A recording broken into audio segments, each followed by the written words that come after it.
وعلیکم السلام ورحمۃ اللہ وبرکاتہ۔ اللہ رب العالمین خیر و عافیت میں رکھے۔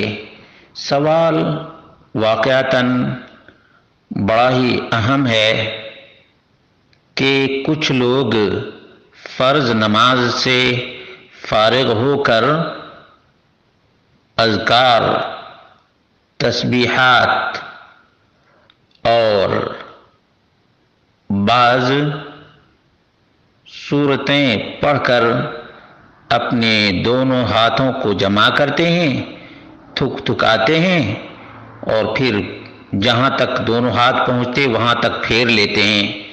تو کیا یہ عمل درست اور سنت سے ثابت ہے؟ اس کا جواب یہ ہے کہ نہیں۔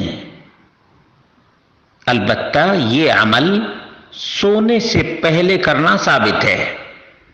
جب آدمی بستر پر جائے تو معوذتین، قل اعوذ برب الفلق، قل اعوذ برب الناس، آیت الکرسی اور دیگر دعائیں پڑھ کر اپنے دونوں ہاتھوں کو جمع کرے، تھکائے اور جہاں تک دونوں ہاتھ پہنچے وہاں تک پھیر لے۔ یہ عمل درست ہے، لیکن فرض نماز کے بعد اس طرح کرنا نبی اکرم صلی اللہ علیہ وسلم سے ثابت نہیں ہے۔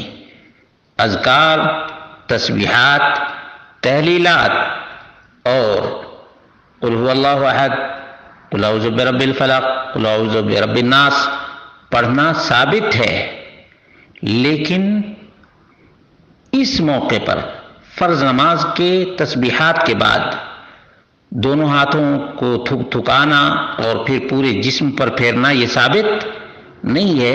اس لیے یہ خلاف سنت ضرور ہے، خلاف سنت ضرور ہے۔ اس لیے سوتے وقت جب بستر پر سونے جائیں تب یہ عمل کریں، فرض نمازوں کے بعد نہ کریں، تاکہ خلاف سنت عمل سے بچ جائیں۔ سنت میں خیر ہے، برکت ہے، لیکن نبی اکرم صلی اللہ علیہ وسلم کی خلاف ورزی میں نہ خیر ہے، نہ بھلائی ہے اور نہ برکت ہے۔